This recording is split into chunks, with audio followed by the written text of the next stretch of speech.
I would like everybody to say hello to YouTube, okay? You gotta say hi to YouTube. Anyways, today I've decided we're going to watch SCP-5000 by the Exploring series. SCP-5000. Why? Why indeed? The SCP Foundation is an organization cemented in its goal of using its considerable resources and capabilities to protect humanity from the anomalous. One of the questions we'll be looking at today, however, is what would happen if that same organization instead used those same resources and capabilities to destroy humanity. The other question is, of course, the one presented in the title of SCP-5000, and that's why? Exactly, why? What would or could corrupt an organization so completely that they would betray everything they once stood for? Strap yourselves in. It's going to be a wild ride. Oh god. Despite that buildup, SCP-5000 itself is pretty benign, with a safe object class, kept in a standard storage unit. Okay. The object in question is a mechanical suit, currently broken, with its internal schematics identifying it as an absolute exclusion harness, designed by none other than the SCP Foundation. Based on what they can deduce, the suit, when functioning, would provide the wearer with a number of protective benefits, but currently it's only capable of basic file storage. It's the files contained in the suit's storage that we're really interested in. The suit first appeared in a flash of light, probably not unlike a Terminator's entrance, within the containment cell of SCP-579. Which one's that again? 579 is a rather divisive SCP, since its entire description has been expunged from record. Oh, okay. And the Foundation has pretty much given up on doing anything with it because it's incredibly dangerous. Right. Whatever it is. Whatever, okay. Needless to say, it's worrisome that a random mechanical suit created apparently by the Foundation appeared in a place they prefer to leave well enough alone. But there's more. The suit, upon arrival, contained the corpse of a man who apparently died from hitting the ground after a long fall. The corpse is genetically identical to a Foundation employee named Pietro Wilson, who is currently working at... There was a corpse in it. It appeared in a fleshlight. Bro time traveled and died.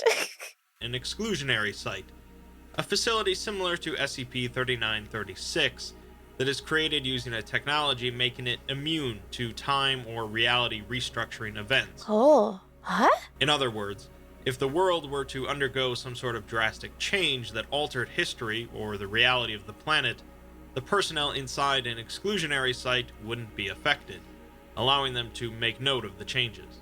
Is it kind of like the reality anchors, like the Scranton reality anchors? Is that kind of what they mean with that? You forgot to account for space-time discrepancies. Bro was not immune to time and space changes. He was not immune to reality benders. The actual living Pietro was, of course, interviewed and but he has no knowledge of the suit or the info in its files. Well, yeah, obviously he's still alive. Bro is still alive. Obviously he doesn't know anything, or at least not yet. Speaking of the files, let's finally get to it. The first journal entry is from, of course, Pietro, who says that the date is currently January 2nd, 2020, and he's just escaped from the exclusionary site.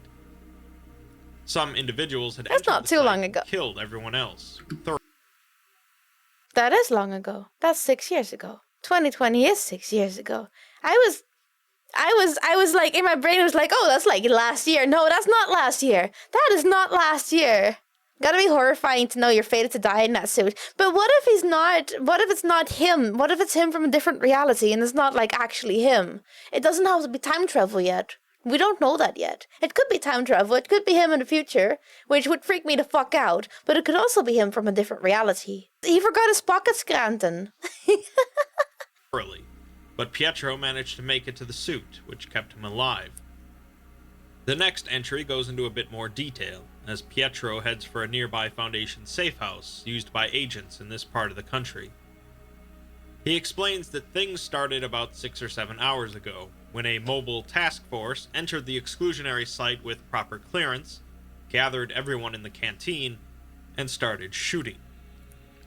Pietro's just a technician for the site's power grid, so he's really not sure how the suit works, but its primary function makes it so that others can't recognize that they can perceive the wearer. Oh. In simpler terms, it functions sort of like an anti-memetic device, and it makes the wearer undetectable to others. Oh. As Pietro slipped out of the site, he noticed that the MTF weren't there to take anything, but just to kill everyone, putting an extra bullet in all the corpses. Double tap. Pietro thinks at this point that it's possible the MTF was actually a group of infiltrators from the Chaos Insurgency, deep undercover. And as he makes his way to the safe house... That is also a thing I still have to learn about, all the different factions, like the Chaos Insurgency and the Ethics Committee, stuff like that. I still have to learn about those. I know a little bit because I got some of it explained, but really not a lot. 2020 is a future for them? Damn, it really is. That's how you know that the article has been written a while ago. He hears explosions in the distance, hoping that the Foundation sent in some teams to deal with them. Pietro is happy to find bottled water when he arrives at the safe house, as he apparently has been trudging through a desert, even though another function of the suit is to sustain the wearer's body. After resting, he boots up some of the computers at the safe house, and is quite shocked at what he finds. The SCP Foundation had sent a message to every government, news organization, and anomalous agency in the world. That alone would be pretty startling, but it's the content of the message that is really chilling. The message reads, "The following is a message composed via consensus of the O5 Council. For those who are not currently aware of our existence, we represent the organization known as the SCP Foundation. Our previous mission centered around the containment and study of anomalous objects, entities, and other assorted phenomena. This mission was the focus of our organization for more than 100 years. Due to circumstances outside of our control, this directive has now changed. Our new mission will be the extermination of the human race. There will be no further communication." What do you mean there will be no further communication? Pardon? This is some reality bending shit again. This is some reality bending shit. We're having a reality bender again, y'all. Can't just drop a bomb like that and refuse to elaborate. I never get drunk on wine. It's just a reality bender. It's true. It's true. Alcohol is a reality bender, and I am simply at its mercy. So, the SCP Foundation has sent a message to every government, news organizations, and anomalous agency in the entire world, just to send out this flashbang of a text, which is insane on its own. I don't think Talaran was there. This guy is Scott Pietro. Just realizes the Mandela effect set to 11. Yeah, wait. Oh my god. Is the Mandela effect also a reality-bending SCP? I feel like it should be. I feel like that would be a really cool concept for an SCP, to have just the Mandela effect be. It probably exists. It probably exists. I think I'm not coming up with anything that these people haven't already thought of. Talaran is an insolent pencil and needs to be shunned by all Yarn until the 11th Day Empire eats this guy. Fuck him. In the ass. It would be so funny if it was just for funsies. Like, yeah, we removed the horn from the Fruit of the Loom, just for funsies, just to fuck with people. Just, yeah. You remember Fruit of the Loom? Yeah, it didn't have a horn. Just like how Scooby-Doo... This one's gonna be a doozy, y'all. Scooby-Doo never said Ruh-roh. Scooby-Doo never said Ruh-roh. It was a dog from the Jetsons. The dog from the Jetsons says Ruh-roh. It's not Scooby. Scooby says Raggy, but he doesn't say Ruh-roh. That was a dog from the Jetsons. They gaslit us again. That's right. The Foundation declared war on humanity, but interestingly, they had the decency to let us know first. The big question, though, is why. And it what is. they said on the matter was because of circumstances outside of their control. Because of circumstances outside of our control sounds like what my employer says when he doesn't want to give us a raise. Anyways, moving on. Since the Foundation are pretty much the spitting image of control, it's rather puzzling. But we'll get to that. With the Foundation beginning their war, actively using the anomalies they've previously contained, Pietro manages to find snippets of what exactly they're doing along the way. I'm going to have to explain a lot of other SCPs throughout this, so bear with me if you're Let's go! SCP-097. I I'm actually happy about that because that makes editing Rain's job a lot easier. 6 is an entity that relentlessly pursues anyone that sees its face until it slaughters them. Yeah, isn't he The beautiful? Foundation circulates a picture of its face on various social media platforms, causing it to tear across the globe until its photos were taken down.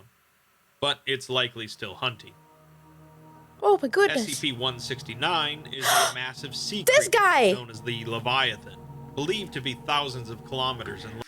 That's the info hazard one, isn't it? That's the info hazard one. If you even know that it exists or like hear about anything of its description, it will relentlessly hunt you because every little body of water, doesn't matter how small it is, it can appear in and suck you into it. You can die by drinking a glass of water. You can get sucked into your toilet. You can just vanish into a puddle.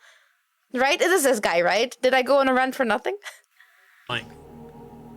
A large number of nuclear charges were detonated along its back, causing it to stir slightly in its sleep, which was enough to cause devastating earthquakes and tsunamis. Never mind. Never mind. That's the other SCP. That's another Leviathan SCP that is apparently terrifying. This guy is just like carrying the waters. Never mind. Never mind.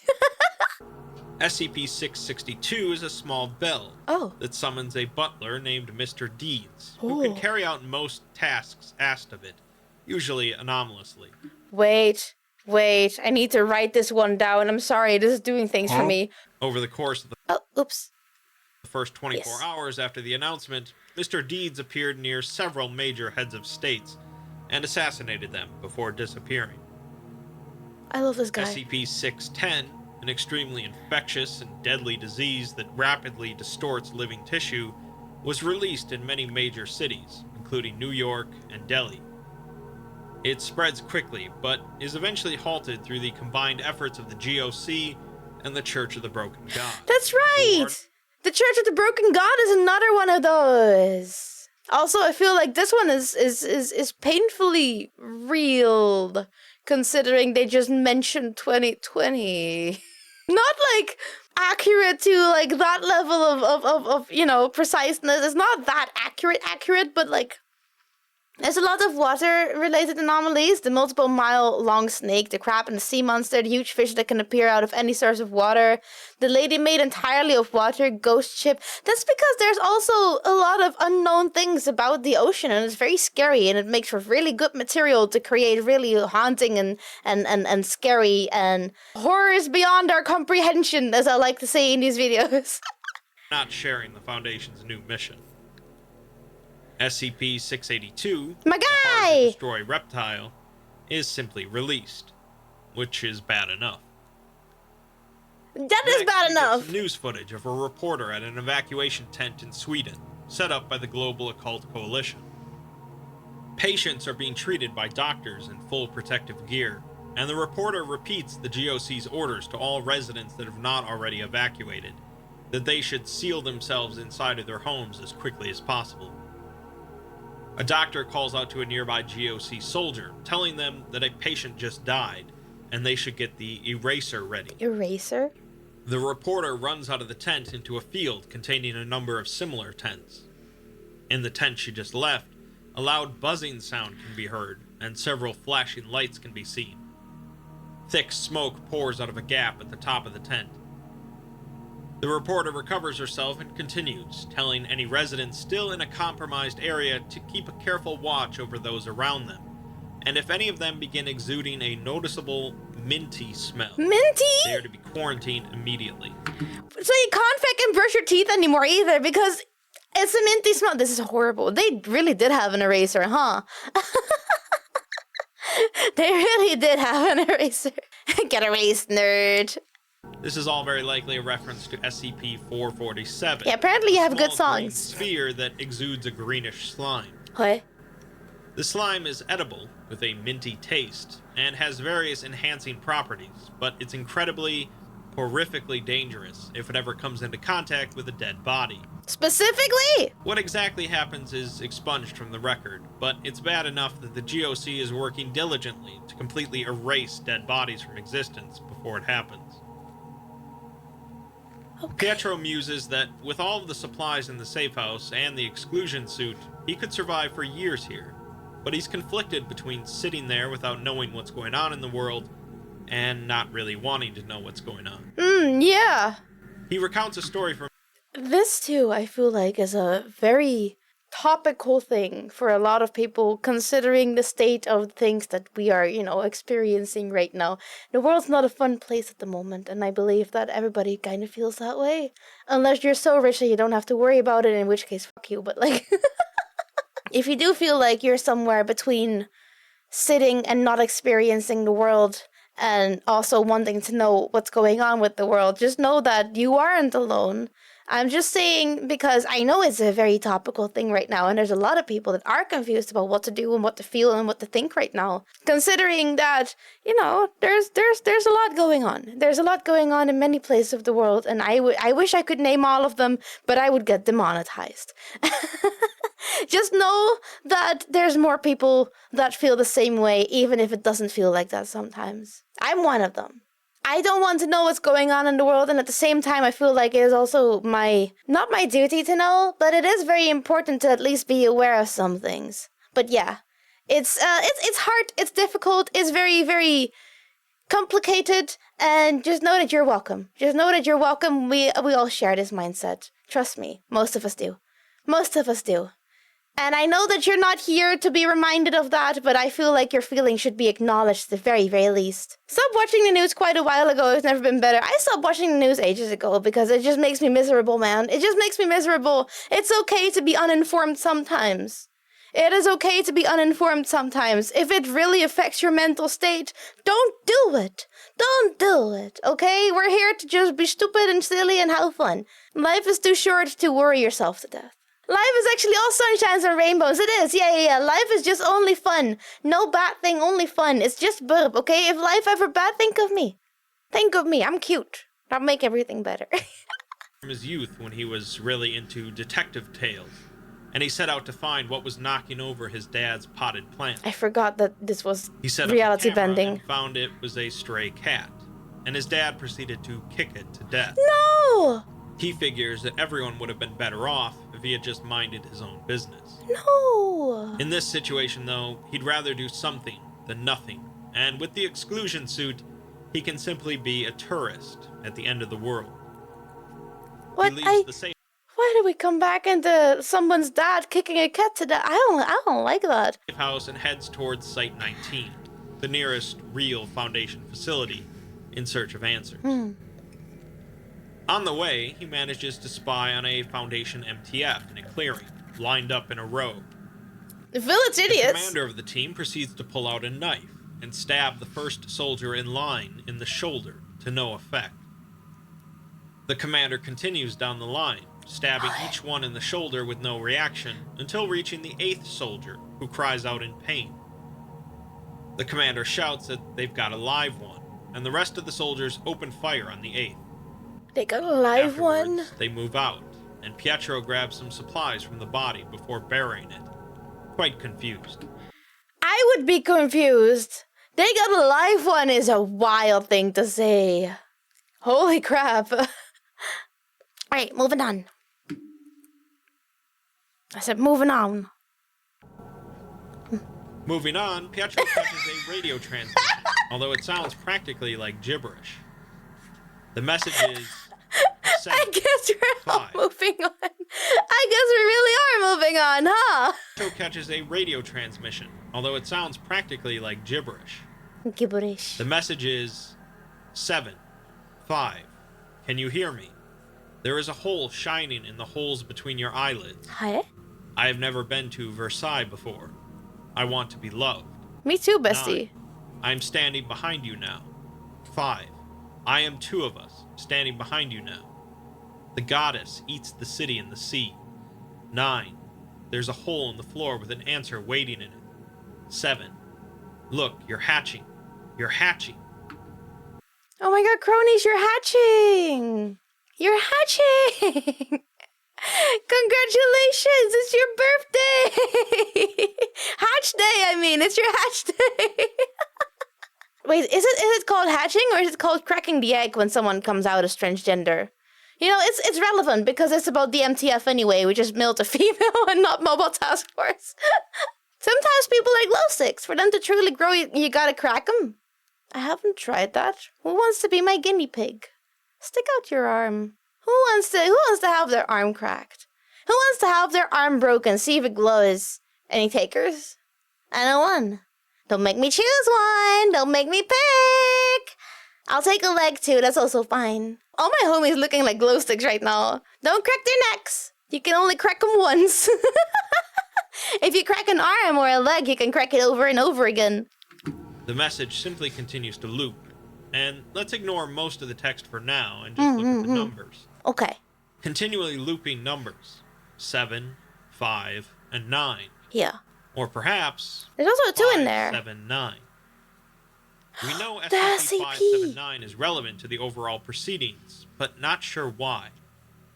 When Pietro turns over the radio looping the message, the transmission stops, and he sees the radio is damaged beyond repair. Huh. The plot thickens.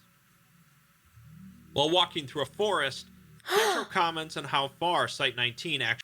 This is beautiful. I want to live here. This is great. There's a bit too much track for me, but like, this is the kind of forest that I would just walk into and disappear. Did the right thing with my collarbone, even broke it in 2 places to be sure no glow. Are you sure? Did you shake it enough? You have to like break them and shake them, you know? Did you jump around a little bit at the very least? Because otherwise it's not very accurate. Otherwise I can't trust your judgment on that. You just don't know how glow sticks work. That's different. is from the safe house, since he can't risk using a vehicle without being spotted. With the exclusion suit on, nothing can notice him, but something could come barreling through and collide with him unintentionally. Oh, He right. wonders Yeah, why he he's has a even suit going on. to Site-19, as rather than staying out of harm's way, he'll be jumping into the Viper's nest. He concludes that, more than anything, he wants answers. Yeah, at this point, definitely. Finally, he arrives at Site-19, which is surprisingly easy to get into with the exclusion suit and security in disrepair. Researchers are still working at the site, though, discussing how to achieve maximum human casualties, like it was what they've always been doing. Pietro comments that looking at their eyes, it seemed like some sort of human spark was missing from them, and wonders if they're even alive. He logs into the Foundation database and pieces together a basic timeline of events how does he log before they in? released their declaration of war on January 2nd, 2020. On December 16th, the O5 Council marked a... So this looks like I'm gonna traumatize some of you and other people will not know what I'm talking about, and that's good. But we know like the pixel art of like this gate thing, and there's a girl. If you know, you know. If you know, you know, and you're now traumatized with me. But this reminds me of that. Why did you remember that? Because it looks like it. It looks like it. Like you can see that. You can see that. You can see the. Right? I'll leave you to marinate on that thought while we run an ad. On December 16th, the O5 Council marked a project known as Numa as being of special interest. Numa, Numa, yay. Numa, Numa, Numa, yay. Project Numa was some sort of mass amnesticization program focused on the collective human unconsciousness, also called the psychospace. The idea of the psychospace is that humanity shares certain structures in our unconscious minds, like instincts. Apparently, the Foundation managed some sort of Sounds very breakthrough in cyberpunk. mapping out this whole psychospace for humanity, but Pietro can't see the specifics as they're redacted. Huh. The next day, the O5 Council puts something to a vote with a unanimous decision, and the Ethics Committee also completely agrees. Something tells me that doesn't happen too often, but Pietro can't even see what the vote was about. On December 19th, a series of now redacted instructions were sent to all senior staff members and site directors across the Foundation. This is followed by a wave of both suicides and resignations, with Dr. Gears notably resigning from the organization. December 22nd sees a number of files sent out to all remaining senior staff and directors, with instructions to disseminate the files among the rest of their personnel. The files are accompanied by a message reading, "Harden your hearts," and all suicides and resignations cease after the files are spread. On Christmas Day, all communications in and out of Foundation sites are blocked, and the majority of human and human-sympathetic anomalies are terminated. That means my baby SCP-999 too? They killed my boy? An assassination team is sent after Dr. Gears, but it's unclear if they were successful. On January 2nd, MTFs are sent to all exclusionary sites to execute all personnel. And then, they declared war on humanity. Dicks! Something clearly affected the O5 Council right after some sort of breakthrough in looking into humanity's unconscious minds. It's highly unlikely that what affected them was non-anomalous, and it was able to quickly spread through the Foundation. That part isn't too tricky to comprehend, but it gets a bit more confusing when pondering what exactly this infection wants, and why they would specifically go to kill the exclusionary site personnel instead of bringing them on their side. Pietro, of course, is also quite confused, but finds more information about various anomalies the Foundation has unleashed. SCP-1370 is a Wait, was the peanut always there, or did I just miss him? What exactly this... Oh, he was always there. The peanut's there. Do you see him? Isn't too tricky. SCP-1370 is a robot containing an artificial intelligence that is invariably hostile to everyone it encounters, promising them doom and destruction, despite being utterly harmless. 1370 is put onto every television across the world, continually rambling about how he's going to soon take over the world. Pietro remarks that this one isn't too bad. This one's kinda aight. This one's fine. It's kinda cute. It's like, you have this funky little robot guy is like, I hate you, I wish doom upon all of you, I will take over the world and you shall all perish! And meanwhile, he's just like an alarm clock or something. The happiest little Am. He's the scrunkliest little Am. Am if he was absolutely harmless. What is pretty bad, though, is SCP-1048, the Builder Bear. Builder Bear. Who can create incredibly hostile and incredibly violent copies of itself out of any material it can find. That's not good. Helicopter footage shows hordes of bears rushing through the streets of Paris, with a massive red teddy bear in the distance. That's kind of cool. SCP-1290 are two electronic... That reminds me of Digimon. That reminds me of Digimon, like the massive teddy bear, the massive destructive teddy bear. Devices capable of near instantaneous teleportation between them. The problem is that objects undergoing teleportation retain their orientation and velocity relative to the Earth. Meaning that objects arriving at the other end come out at around 930 meters per second. The devices aren't incredibly useful to the Foundation because of this, but were kept on opposite ends of the Earth, in Colombia and Singapore. During this debacle, the Foundation moved the devices to the Atlantic Ocean to use as a rudimentary projectile system. I mean, I guess. They began launching objects at a secure GOC facility called Ganzir, designed to house humanity's survivors in the case of the end of the world. Pietro surmises that 1290 was just one of a large number of anomalies the Foundation was using to try and break into Ganzir, and wonders why they wouldn't just use missiles.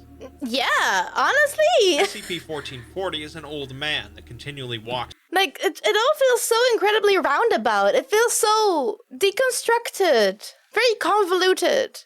...the Earth, and causes increasingly destructive events when near anything connected to humanity. Unintentionally. Oh no! He's normally not contained by the Foundation, as they have no means of containing him.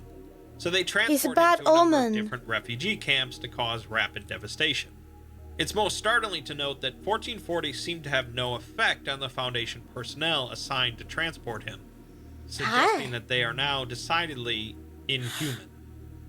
SCP-1678 is a full-scale reconstruction of the city of London, located a kilometer underneath London. It seems to have been built for some sort of end-of-the-world scenario, and the Foundation has been keeping tabs on it. That's so cool! After their declaration, the Foundation completely abandoned 1678, and eventually the British Occult Service directs citizens of London down underground, since the Foundation purposefully made evacuation of the city impossible. Once 1678 had reached its capacity with refugees from London, the Foundation detonated a nuclear weapon they had left behind in the underground city. Oh. Some files were Right. deleted between this and the next entry, and Pietro says that it's been 3 months since his last entry. The files in that period have been deleted somehow, and even worse, Pietro himself has no memory of the last few months. He finds himself halfway across the country from Site 19, scars on his body that he doesn't recognize, a bandage wrapped around his head, and he's carrying a briefcase.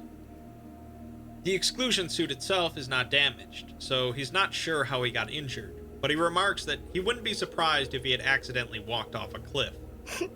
He's not exactly sure what's in the briefcase, but he knows for sure that it isn't round. It isn't round? And he needs to get it to SCP-579. Pietro is carrying an SCP in that briefcase, in fact. SCP-055. I've mentioned this one before, primarily Mind in my Flayer? anti-memetics video, as 055 is pretty much the quintessential anti-memetic SCP. Anyone can view it and see exactly what it is, but the knowledge pretty much instantly leaks out of their heads. Oh. The only thing the Foundation really knows for sure is that the object in question isn't round. In other words, Pietro is carrying an unknown object, and wants to take it to another unknown object, 579. This exact scenario has occurred before, in SCP-2998, another subject I've covered in a video.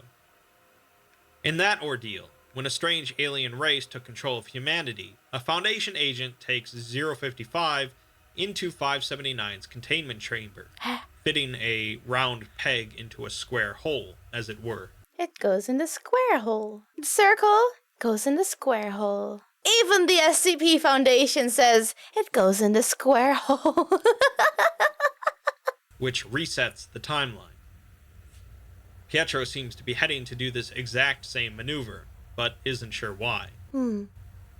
As he continues walking across the country, he remarks on how far the containment unit for 579 is from Site 19, and the only way he knows where it is at all is because of some documentation he has, which he isn't sure how he obtained.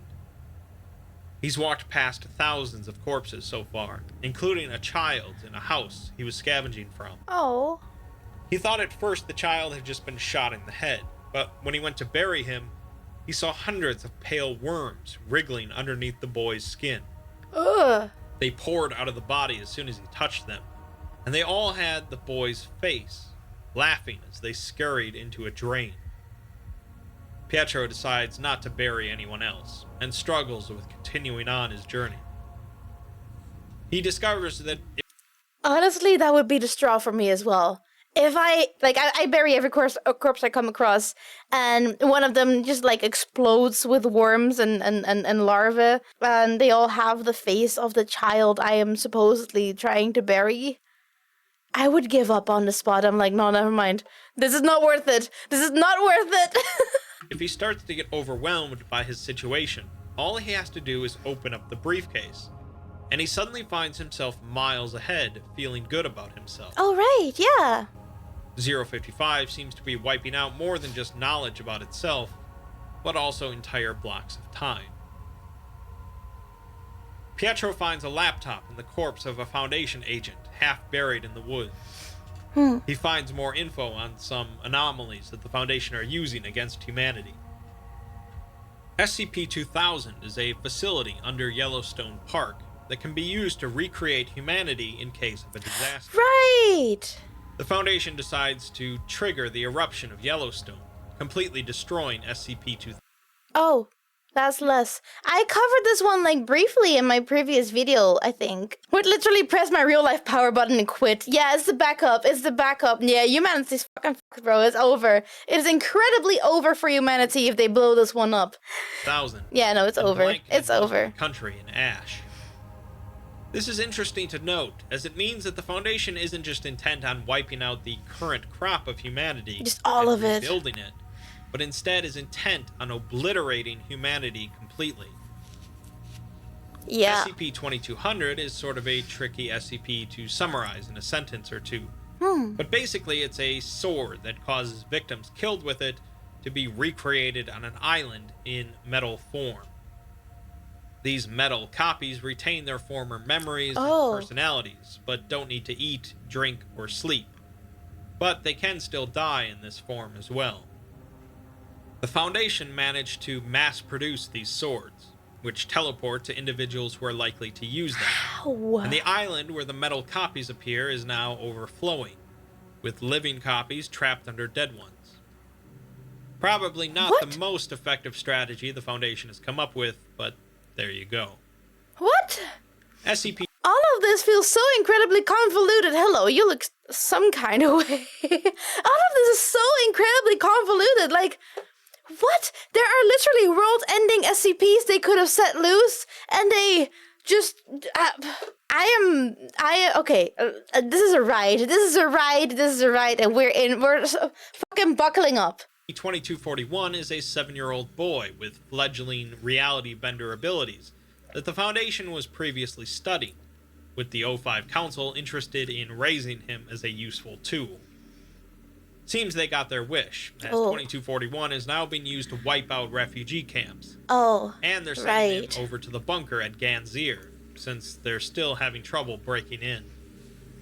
SCP-2466 is an app on a smartphone that plays out like a battle from the Pokemon series of games, with the player fighting against a Mega Charizard X. The app compels residents of a specific town in California to carry out certain actions based on the Charizard's moves, which range from socially disruptive to violent or suicidal. This app was used by the Foundation for some time until it permanently crashed, presumably because there were no residents left in that town. Again, not incredibly effective overall. No! Once again. SCP-2639 are 3 individuals who somehow got trapped in a server running the video game Quake.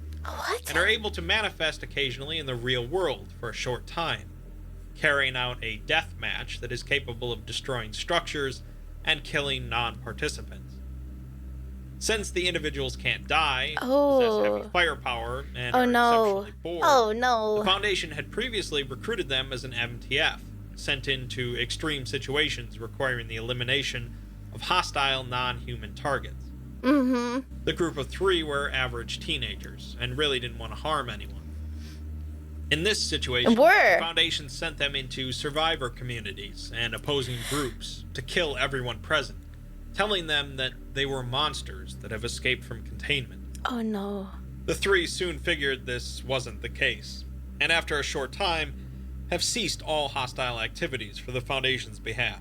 Did I get terminated? Pietro makes a journal. No, they just stopped. Okay, that's good on them. Good on them. Pietro makes a journal entry about sitting near a campfire in his suit with a group of GOC soldiers who don't know that he's there. He appreciates the company regardless.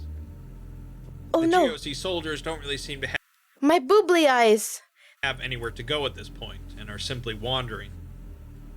Pietro contemplated momentarily about asking them for help to get to 579, but thought better of it, commenting that he's less of a tourist now and more of a ghost.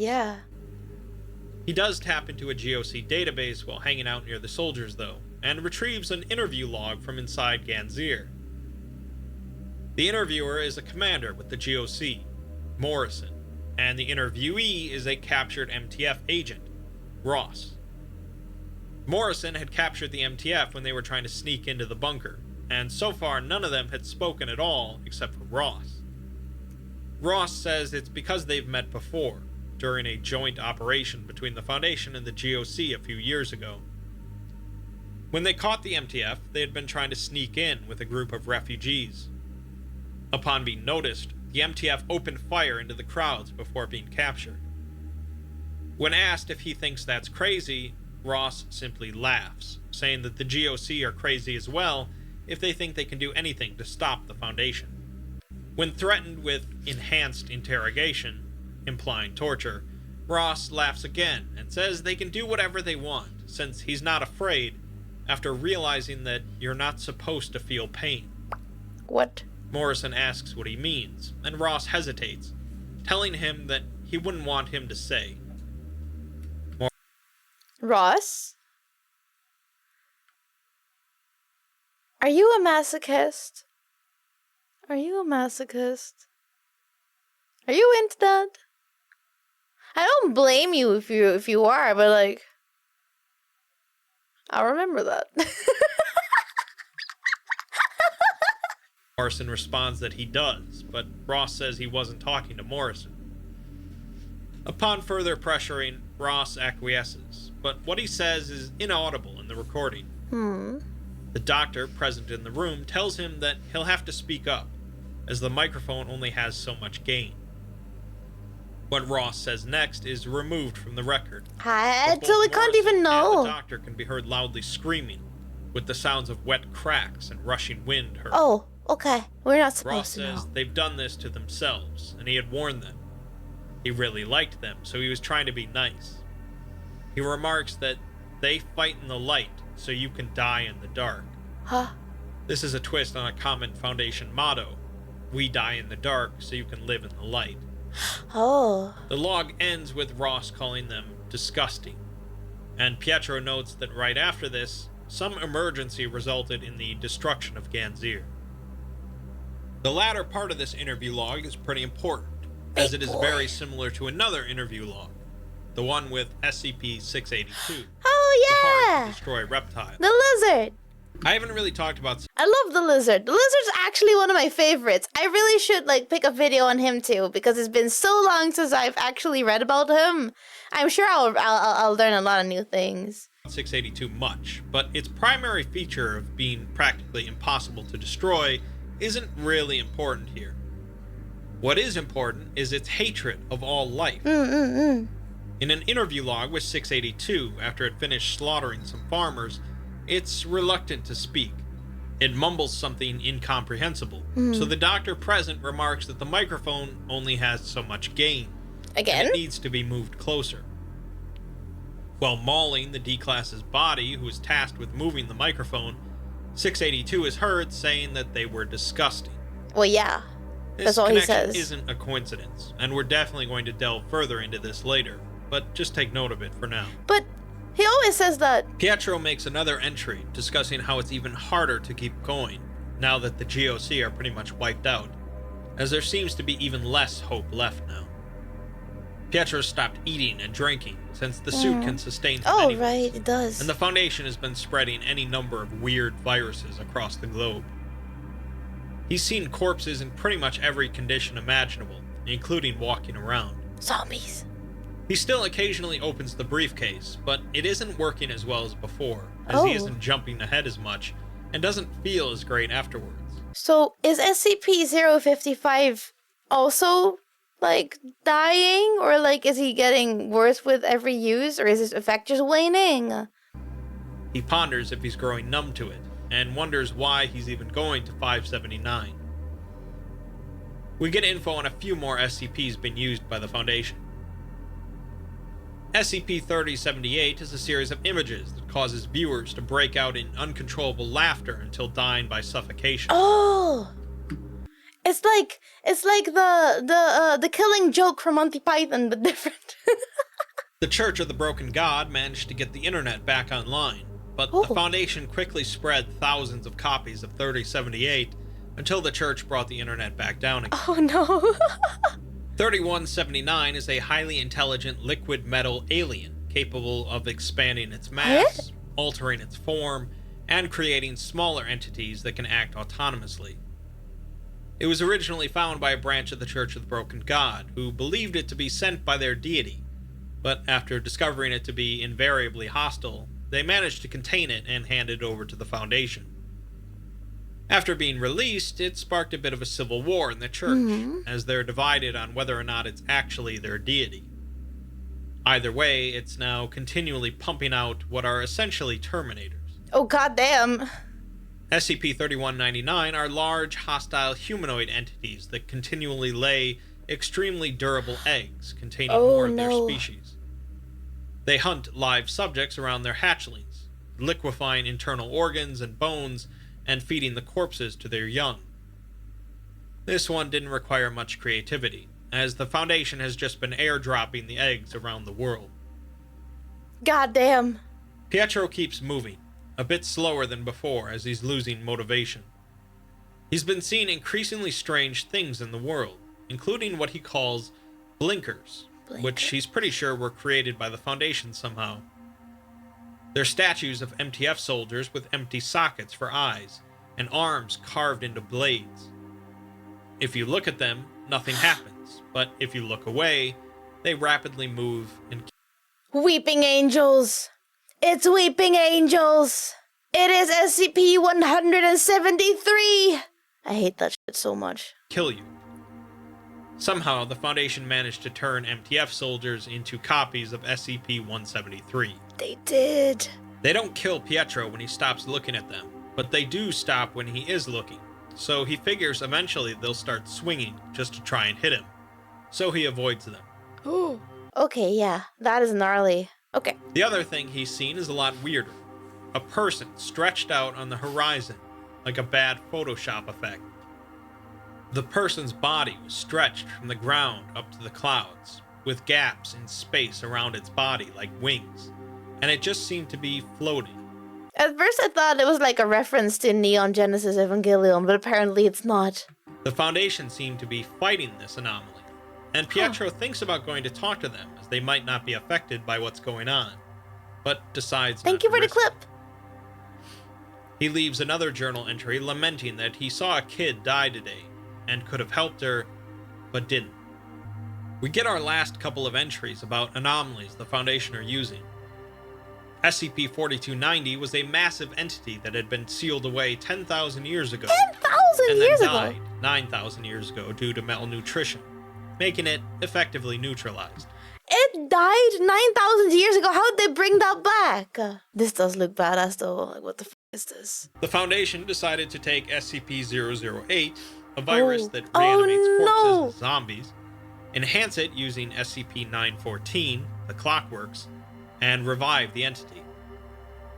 A group from the Serpent's Hand known as Kaiju-mancers tried to take it on, but the results are unknown, and Pietro says that they should have gone with the rest of the Serpent's Hand when they detached the Wanderer's library from this universe.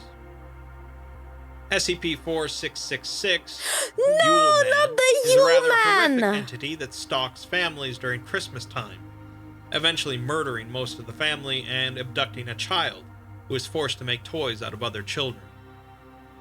The Foundation, of course, manages to use certain temporal anomalies so that it's Christmas every day, which normally might be the topic of a Disney film, but in this case probably not. No. There are presumably more examples, but No, not the Yule Man. That's one of the first ones we ever covered. 365 days Yule Man would be so f***ed up. Pietro decides that nobody's ever going to read this anyways, and stops. Oh no. He later comes across a teenage girl sitting at a makeshift fire in an abandoned jewelry store. He recognizes the ruby amulet hanging around the girl's neck as SCP-963, meaning that this is the one and only Dr. Bright. Dr. Bright? Pietro turns off the perception filter on the suit, startling Bright with his sudden appearance. Bright assumes that Pietro was sent here to kill him, but Pietro assures him that he managed to get away from the Foundation. Bright remarks that Pietro's face looks like a disaster and desperately needs sleep, despite Pietro's response that he's fine. Pietro sits across from Bright and tells him that he got lucky when this all started, managing to make it into the suit. Bright, of course, was a senior staff member, meaning that he received those files that the O5 Council sent out after making a discovery about the human psychospace. Oh, right, the psychospace. The first set of files were a series of instructions, which caused suicides and resignations, if you remember. But Dr. Bright can't remember the instructions because of the second set of files sent out. These were later sent out to all personnel, and Bright reveals that they were just a bunch of images of eggs, trees, and other religious stuff. It didn't mean anything to Bright, and he suspects that whatever effect they would have had was nullified by his amulet. Pietro believes that to mean it was some sort of mimetic agent, meaning an anomaly that affects someone's mind. Hmm. But Bright disagrees, saying that he knows what a memetic agent feels like, and this was different. It felt like he was supposed to be released from something, rather than something being Released forced on from him. something?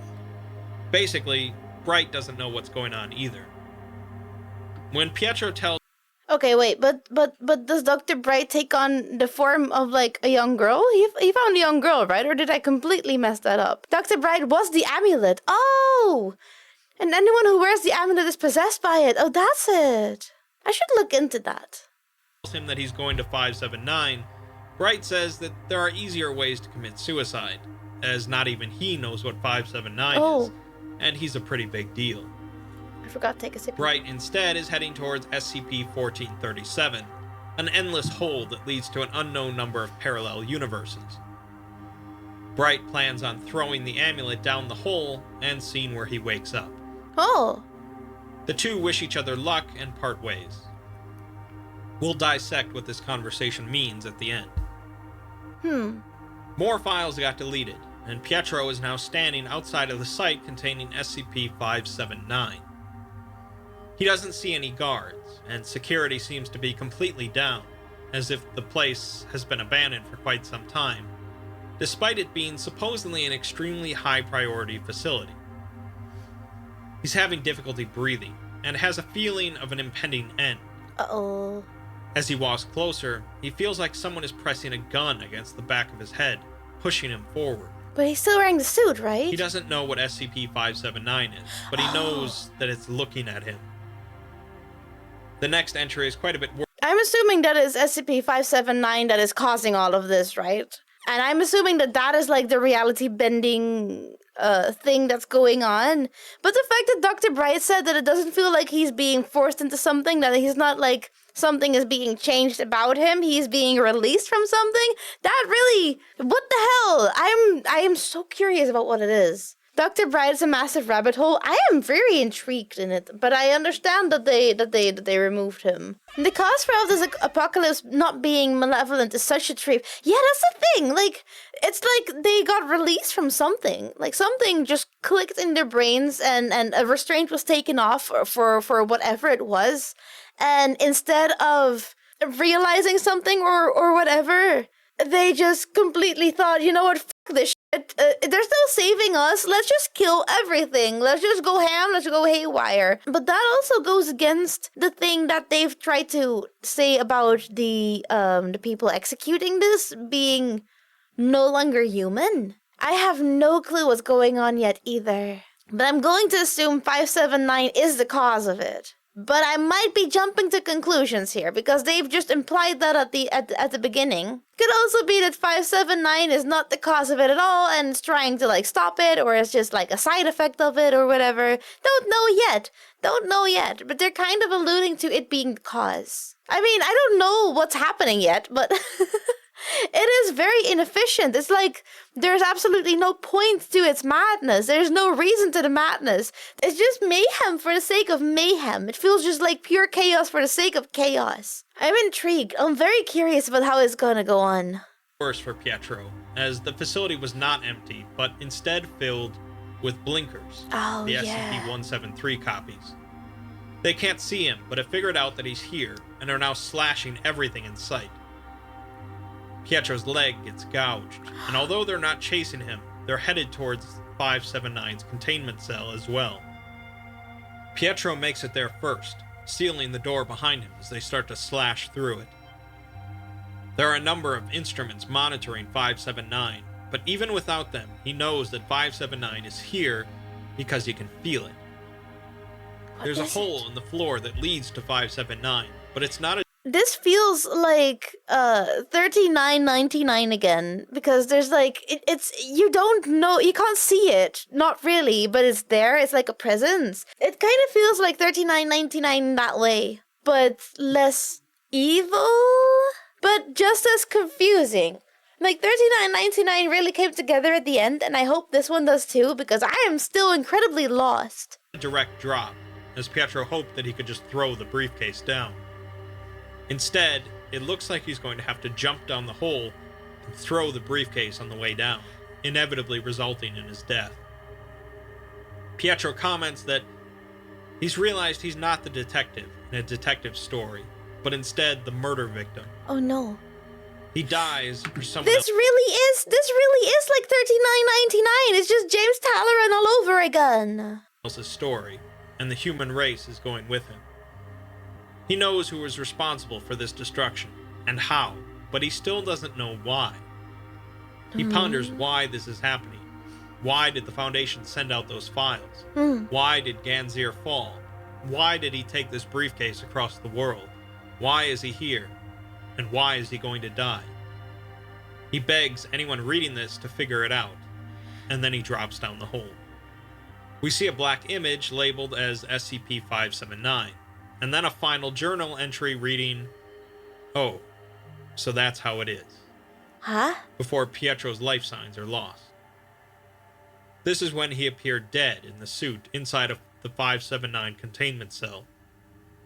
I've already explained what happened there, bringing 055 and 579 together to reset the timeline, but it's finally time to explain why. Definitely emotional there are clues damage. sprinkled throughout this entire article that we can piece together, but So there were definitely a lot of clues sprinkled throughout the article, but I am not in like the mental state. I've been so confused the entire time. I probably lost like half of them. I think I need to like read through the article several times for like to link like the things together. Okay, so there are clues sprinkled throughout this entire article that we can piece together, but the black image at the end is a big one. Do I theorize that he is a black hole? Because bringing him together with SCP-055 creates a reset of the timeline. And 055 was like this thing that at least is not round. You perceive it, but you forget that you perceive it. It just kind of like falls right out. So is this the timeline itself? And did it forget itself because of 055? Your Honor, speculation, SCP-579 doesn't really actually say anything in the SCP Wiki entry. Just that it's dangerous. I mean, it alludes to it. It really doesn't tell you shit. It really doesn't tell you anything. You know what? Let's fucking find out. black image at the end is a big one. Hidden in the image is a secret dialogue between two members of the O5 Council. One is looking at a document with shaking hands, asking if this is confirmed. The other nods, saying that they got the report from Numa staff yesterday. It's everyone, even the council. The first overseer notes his incredulity at finding himself agreeing with that damn lizard. They'll have to disseminate a cure among personnel before they get things underway, because it'll try to stop them otherwise. The other overseer asks God to help them, but the first rebukes him, saying that that's it talking. We know the lizard referenced is 682, who is critical to this piece. But what they're referring to as it is a bit more nebulous. Let's go back to Project Numa, which discovered something rather startling in the human psychospace. This means that they found something intrinsically present in the unconscious minds of every human. And it was startling enough to cause the Foundation to want to wipe out humanity. What's more, this discovery led the O5 Council to agree with SCP-682, who despises all life. The Council spread a series of instructions to their senior staff members, which we don't get to know about, but it did lead many of them to kill themselves or resign. This likely means that they were informed of what was about to happen to the world, but weren't mentally altered just yet.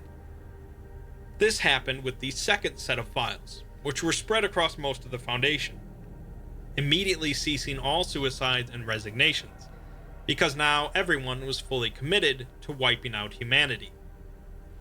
Wait. Well, some would believe this to be a mimetic. But aren't suicides also part of wiping out humanity? Because, you know. So what I've gathered from this, like Dr. Bright said, it was like something was released from him. Like he was released from something. Like that is inherent in every single human being. But Dr. Bright didn't feel it as much as the other ones, but probably because he's no longer human. I think because he's an amulet. But apparently there's something so incredibly fucked up and evil in humans that makes everyone want to wipe out the entire human race, which is insane. And the way that is so inefficiently done also still like really baffles me, because if they really wanted to wipe out everybody, they could have just unleashed a world-ending event.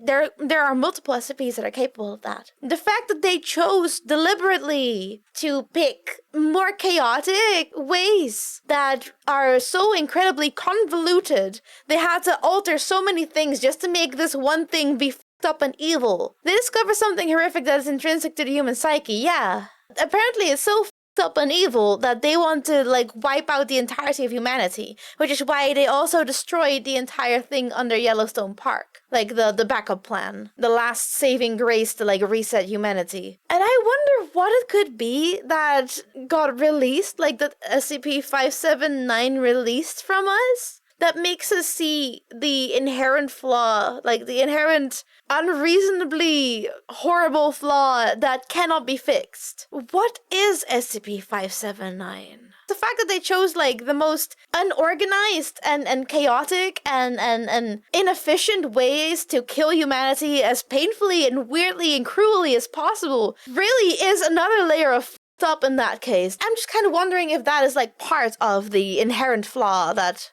you know, that they hate so much. Is it just the cruelty of humans? Agent that forcibly altered the Foundation's thinking, Bright confirms that it was not. In other words, instead of planting new code into a person's brain, whatever was in the second set of files released something in their brains. Yeah. Allowing them to see what was in the psychospace that makes humanity disgusting. Essentially, what they were released from was humanity, becoming outsiders like 682. This process involved a completely different way of thinking on multiple levels, as for one, they no longer felt pain, as shown in the stabbing test. Yeah. And two, they were no longer considered part of humanity, as shown by SCP-1440, which destroys anything nearby connected to humanity. Dr. Bright wasn't affected by the second set of files because of his amulet, making him immortal, which already disconnects him from humanity. It's interesting that the project that discovered all this was known as Pneuma, which is an ancient Greek word meaning breath, but is also used in religious context to mean spirit or soul. Pneumatology is the study of the Holy Spirit, an aspect of God that makes up the Holy Trinity. The it referred to before by the O5s could be the human soul, an essential part of what makes us human.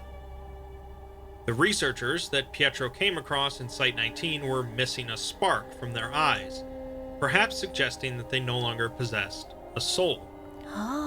It's also interesting that the GOC's fortress was named Ganzir, after a palace in the Sumerian underworld where the goddess Ereshkigal ruled over the dead.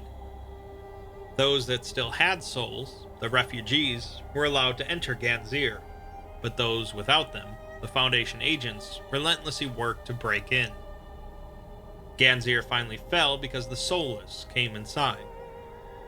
Perhaps the stretched figure that the Foundation was fighting was indeed the Holy Spirit, who helped guide Pietro towards the end goal so that humanity could be saved. Perhaps I'm overthinking things, but since the theme of the SCP-5000 contest was mystery, it's fitting that the winner would be so incredibly mysterious. Yeah. No, he's cooking actually. Hold up, he's cooking. He's cooking actually. It could very well be that SCP-579 just like takes away your soul. It takes away your humanity, your soul, your spirit, the thing that makes you human. So this was a writing contest with the theme of mystery, and I think it fits fantastically, by the way. And you might be cooking with this one, that the outstretched figure could actually be like a deity or whatever. You know, some kind of holiness, Holy Spirit, something adjacent to it, like any kind of deity or god or whatever that is still looking over humanity and wants it to thrive and prosper so that Pietro could reset the entire timeline. SCP-5000 is a fascinating tale of one man wandering like a ghost through the end of the world, as the SCP Foundation tears it apart. Yeah. In the end, maybe it doesn't really matter to find all the answers to the question why, as there will always be more questions.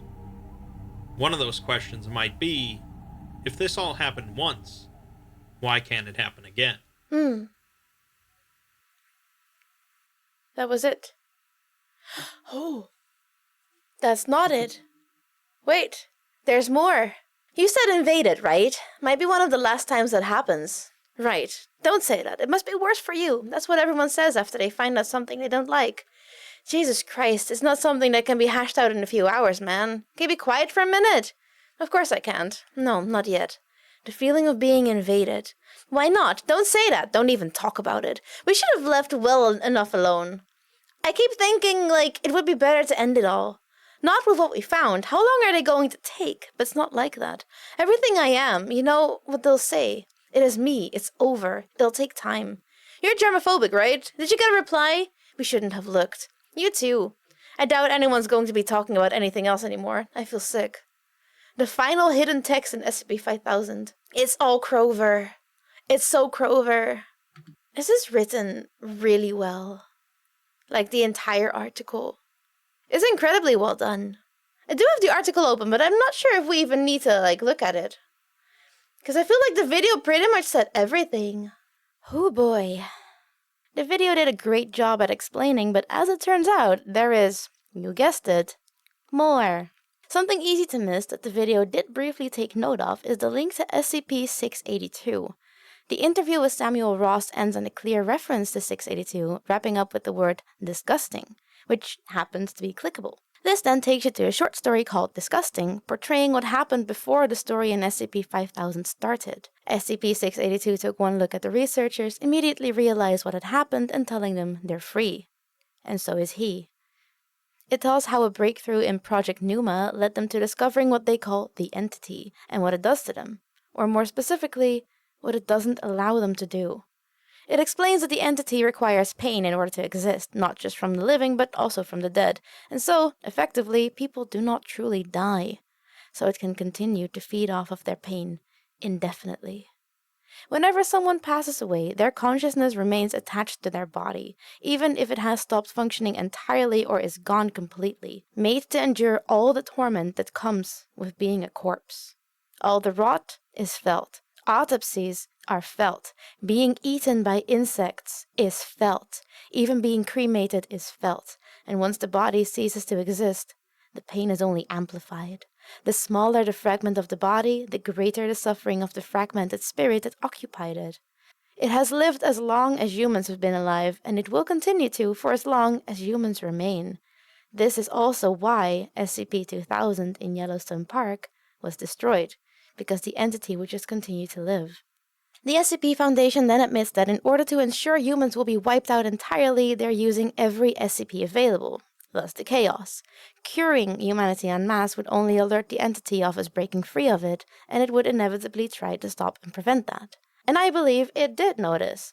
It seems likely to me that the massive spread-out figure might actually be it. Not the Holy Spirit or any benevolent god, but the thing whose food source is being stripped from it, and that's why the Foundation is fighting it, and it was trying to save humanity, but only to keep feeding off of their pain.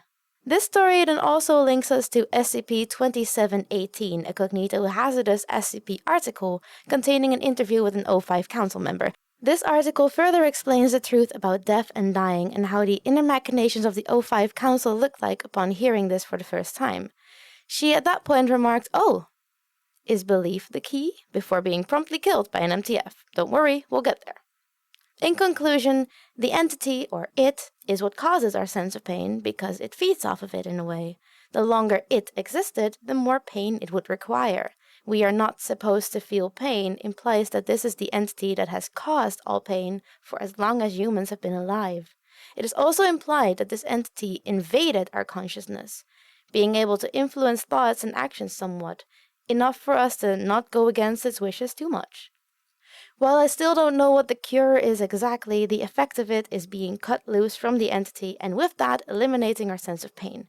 It could be, like SCP-2718 implies, that just belief is enough to be cured of it, which might also explain why some members of the MTS, for instance, did not get cured. Maybe it needs to be intrinsic realization. Somehow, SCP-682 was already aware of all of this, being free from the entity himself, which is why he hates humanity and all living beings so much. This still leaves us with another question. What is SCP-579? Is the entity 579? Is the entity just using 579 to reset to a timeline where it continues to exist?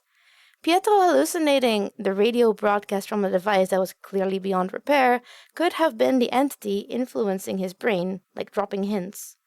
I highly recommend checking out this Reddit post by Yossi Pussy. Reading through this really helped me puzzle together the timeline of this whole ordeal and allowed me to put pieces into what I think is their place. My conclusion differs a little bit from the Reddit post, but it's been a very helpful breakdown of what exactly happens in the article. It also shows the hidden messages the author included, one of them being the black image at the end and one being hidden in the source code. And yes, we will be diving into SCP-682 soon.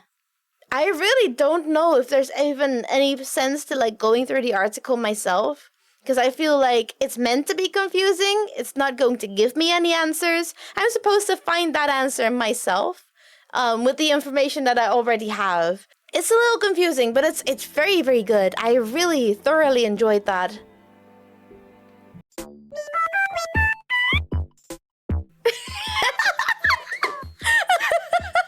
You seem to not understand that once I have a train of thought and I... Why am I bluebell like that? Why am I bluebell like that? Girls? Girls. Girls. Girls. Okay, there we go. Can the suit jerk it a little? I hope it can. Jarvis, jerk it a little. Jarvis, jerk it at 180 BPM. Say hi to Editing Rain, everybody. She's gonna need that support. There's a lot of things we don't know about the Mariana Trench, and I think it's one of the coolest things, actually. The fact that we don't know so many things about the world we've been living in for so long makes the world a very cool place, in my opinion. Worms are pretty cool because worms are necessary for the ecosystem. They are very healthy for your ground. It keeps your soil moisturized and healthy and nutritionized, nutricated, neutered. Like, what do you call that? Fertilized? It's not fertilized. It's not fertilized. It's not the word I'm looking for. Nutritionalized. It's one of those days, isn't it? It's one of those days. I had a train of thought and I lost it. I am full of nutrients. I need more D? Yeah, it's really lacking a D. A vitamin, I mean. Needs to touch grass? I'm allergic to grass. That's a threat. You're telling me to... You're being mean to me now. No more doom scrolling, okay? A new rule, no more doom scrolling, only hope scrolling. Do not get rage baited anymore. Get hope baited, get joy baited, friend baited, smile baited. Okay? Only joy scrolling. And here I thought finally I found a VTuber who might be slightly say so. Unfortunately for everybody, I talk about piss.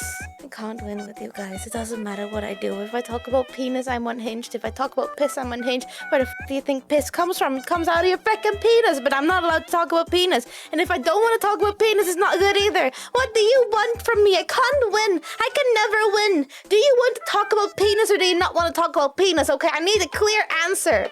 Your team Edward? Is it team Jacob? What? Oh, Twilight. I am Team Edward's dad. Does that count? Put yourself on the scaffold. Like this? Hello. Hi, everyone. Hi, everybody. I'm waving at you. Can you see it? She is cringe, but we're free. We are free to cringe. Yeah, you can cringe at me. I don't really care. You can tell me, you're cringe. Yeah, I am cringe. Quiet about it. Search SCP in the date of your birthday. Okay, wait. Object class, safe. Special containment procedures. Containment is focused on controlling access to SCP-2807 due to its useful effects. What is it? It's an old site. Site 04 has been converted into a medical site. It's limited to Class D personnel. That would be a fun one to do on my birthday, though.